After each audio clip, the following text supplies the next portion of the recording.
নমস্কার সকলকে। আজ আমি আমার কিছু হাতের কাজ তোমাদের সাথে শেয়ার করব।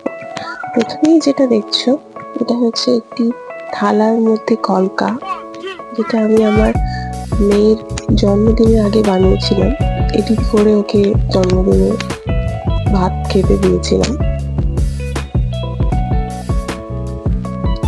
প্রথমে কলকাটি হয়ে গেছে, তখন ভিডিওটি করা হয়নি। এখন সাদা রংটির উপরে হলুদ রঙের টাচ দিচ্ছি। এটা হচ্ছে একটি বাটি, এই যদি কলকা করা হচ্ছে।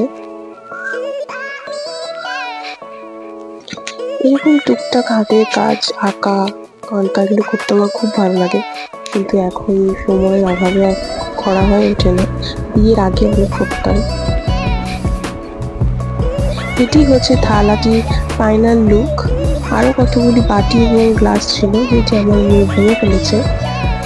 তারপর হচ্ছে নেম প্লেট, বিশ্বাস বাড়ির নেম প্লেট বানানোর চেষ্টা করেছি ছোট ছোট ফুল দিয়ে। এটি আমার প্রথম ক্লে দিয়ে তৈরি হাতের কাজ, এই জন্য অতটাও ভালো হয়নি। যাই হোক, কেমন হয়েছে তোমরা জানিও কমেন্টে।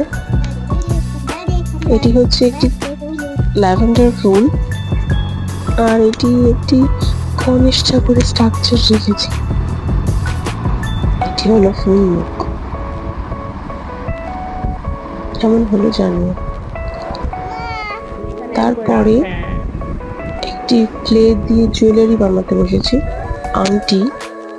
কিন্তু দুঃখের বিষয় আংটিটা এখন ভেঙে গেছে। আরো কিছু বানিয়েছিলাম যেগুলো ভিডিও করতে পারিনি। একটা কানের একটা মালা, তো এইটা হচ্ছে মালাটি। তারপরে একটি টুপি, এটি মেয়ের টুপি, এটি মেয়ের স্কুলে পড়ে যায়। টুপিটি পুরোটি সাদা ছিল, আমার বাবার টুপি, এটি পুরোটি সাদা ছিল। তাই ভাবলাম কিছু করে দিই, তাই সেলাই করতে বসে গেছি। এটারও কোনো ভিডিও নেওয়া হয়নি। এইটি হচ্ছে ফাইনাল লুক। তারপরে হচ্ছে মেয়ের একটি প্যান্ট, যেটি একেবারেই ফাঁকা ছিল, দেখলে তোমরা।